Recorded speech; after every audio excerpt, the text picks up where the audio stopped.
Hello എല്ലാവർക്കും ഏറ്റവും പുതിയ അപ്ഡേറ്റ്സ് അതും പറയാൻ വേണ്ടി ഇപ്പോൾ ചിരഞ്ജീവിയുടെ അടുത്ത ചിത്രത്തിൻ്റെ അപ്ഡേറ്റും പറയാൻ വേണ്ടി പോകുന്നത്.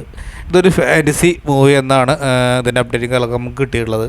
ഇതിൽ നമുക്ക് കാത്തിരിക്കാം. അതായത് ഇമ്പോർട്ടൻ്റ് റോളിലാണ് ചിരഞ്ജീവി വരാൻ വേണ്ടി പോകുന്നത്. അത് വ്യത്യസ്തമായിട്ടുള്ള റോള് തന്നെയായിരിക്കും നമുക്ക് പ്രതീക്ഷിക്കുന്നു.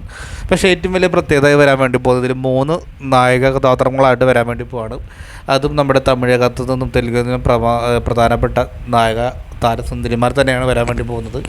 നോക്കി തൃഷ, അതുപോലെ തന്നെ മീനാക്ഷി ചൗധരി, അരിഷിക, രഘുനാഥ് തുടങ്ങിയവർ പ്രധാനമായും കാസ്റ്റിംഗായി വരാൻ വേണ്ടി പോകുന്നത്. മൂന്ന് പേർക്കും വ്യത്യസ്തമായിട്ടുള്ള ഫാൻ ബേസ് ഉള്ള നടിമാർ തന്നെയാണ്. അപ്പോൾ ഇതിൽ നിങ്ങൾ ആർക്കാണ് നിങ്ങൾക്ക് ഏറ്റവും ഇഷ്ടപ്പെട്ട നടിയെന്ന് കമൻറ്റ് ബോക്സിൽ രേഖപ്പെടുത്തുക. എന്തായാലും വരും ദിവസങ്ങളിലൊക്കെ ഈ ചിത്രത്തിൻ്റെ അപ്ഡേറ്റും കാര്യങ്ങളൊക്കെ പുറത്തു വിടുന്നതായിരിക്കും. എന്തായാലും 3 പേർക്കും പ്രധാനമായിട്ട് ഇമ്പോർട്ടൻ്റ് റോൾ തന്നെയായിരിക്കും ഉണ്ടാവുന്നത് കേൾക്കപ്പെടുന്നുണ്ട്. എന്തായാലും നല്ലൊരു ചിത്രമാവട്ടെ എന്ന് ആശംസിക്കുന്നു, വലിയ വിജയമാവട്ടെ എന്ന്. അപ്പോൾ ഇന്നത്തെ പോലെ തന്നെ പുതിയ അപ്ഡേറ്റുമായി വരുന്നവരെയും കാത്തിരിക്കുക. അതായിരിക്കും ബൈ ബൈ ഫ്രണ്ട്സ്.